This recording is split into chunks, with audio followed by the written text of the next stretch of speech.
Hey, it's Todd Haight here at Batavia Downs with our look at the final jewel of the Triple Crown. It's the Belmont Stakes coming up on Saturday, race number 11, post time 6:37. Of course, no chance at a Triple Crown. In fact, the Derby winner is sitting this one out, as is the Preakness winner. So it's a kind of a wide open race. In fact, the probable favorite, Classic Empire, he suffered another foot injury, another abscess, so he's not racing as well. So what we have is a field of 12 horses who are inconsistent and unproven.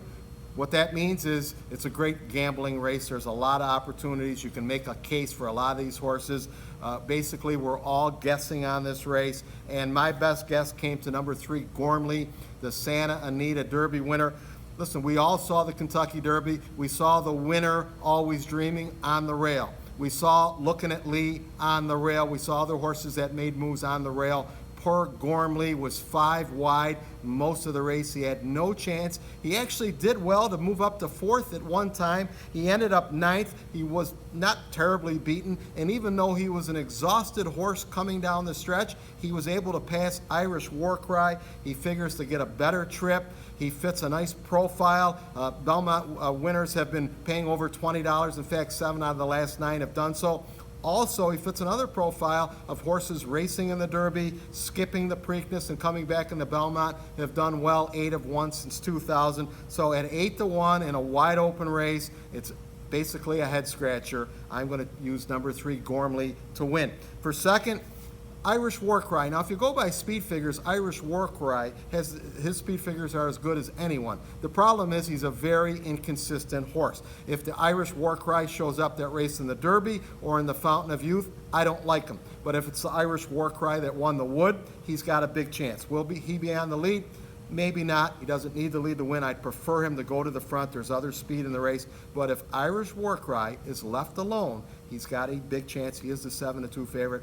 Not a real big fan of favorites in the Belmont. Belmont's been won by bigger price horses than that, but certainly on his best game, Irish Warcry stands his chance. For third, the horse that is the only horse that raced in the Derby and the Preakness, that's number 6, Looking at Lee.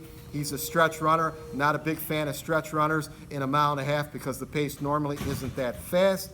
But that being said, there's no reason why Looking at Lee can't make a late bid and hit the trifecta or superfecta. He does have that late running style. If the pace is fast early, which is very possible, then again, Looking at Lee could make a strong late bid. I'll use him for third. For fourth, it's basically a coin flip. I went with Multiplier. He's putting the blinkers on.